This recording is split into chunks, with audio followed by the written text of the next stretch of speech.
I'm John Batchelor. This is the John Batchelor Show. Malcolm Hoenlein, Conference of Presidents, major American Jewish organizations. He's in Jerusalem. Here is my colleague and co-host, and we turn to the matter of BDS in the United States.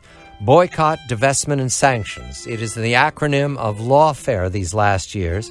And as we will discuss, it's turning to unusual organizations to come forward either innocently or with malice to use BDS as a talking point directed at the State of Israel. We welcome tonight someone to help us with recent interpretations, unusual interpretations of BDS. This is Eugene Kontorovich. He is professor, Northwestern University School of Law. He's also the head of the International Law Department at Kohelet Policy Forum in Jerusalem. Professor, a very good evening to you.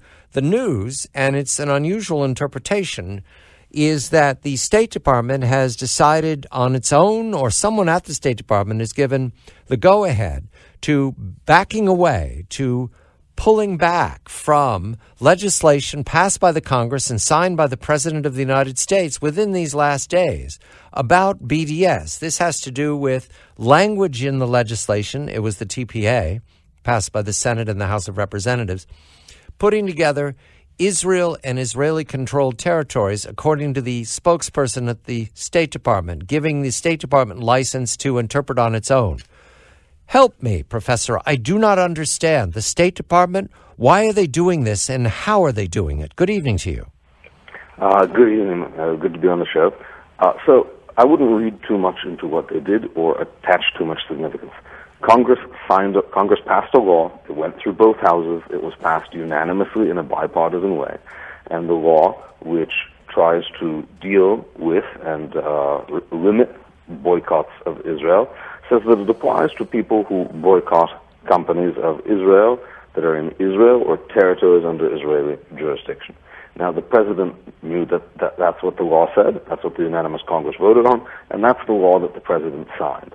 Even when the president signed it, he did not issue a signing statement saying he thinks it's unconstitutional or isn't going to enforce it.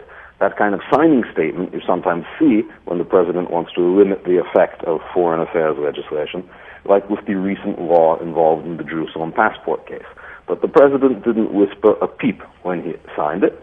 A few days later, someone asks about this provision at a State Department briefing, and the State Department says they don't like it and they don't think it should have said "and territories under Israeli jurisdiction." But the fact that the State Department says they disagree or don't like a particular provision of a law in no way changes its legal effect or enforceability. Now, I should add that provision, territories under its jurisdiction, is entirely in keeping with past American legislation.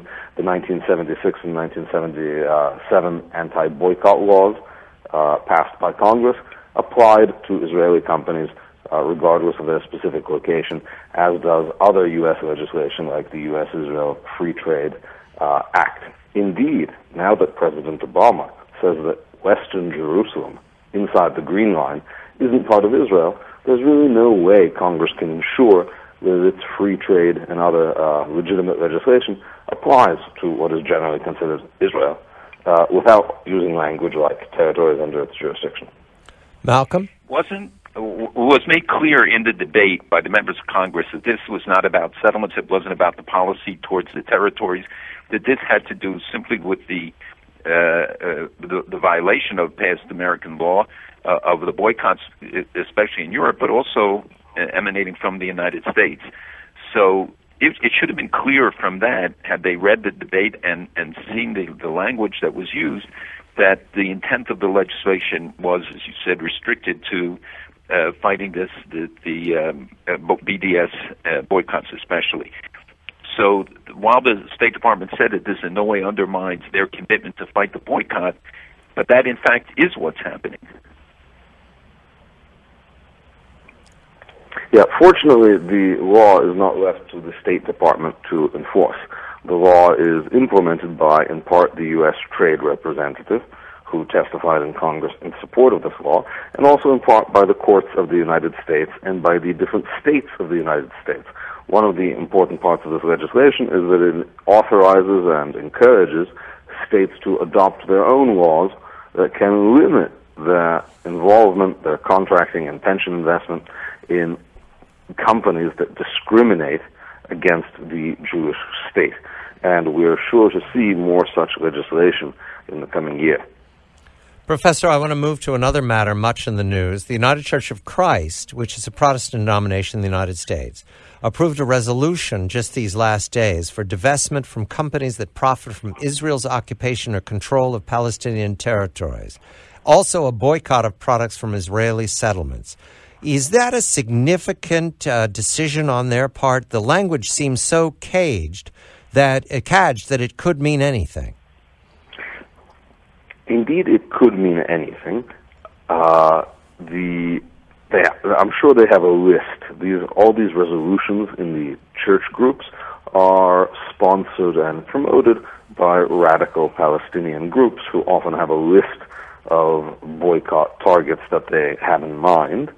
However, I think it's also important to note while the United Church of Christ did adopt this resolution, the next day they had hoped that they would set off a chain reaction of liberal Protestant denominations, but the Episcopalians, the liberal denomination, and the even more liberal Mennonite Church refused to accept such measures against Israel, despite having been critical of Israel in the past.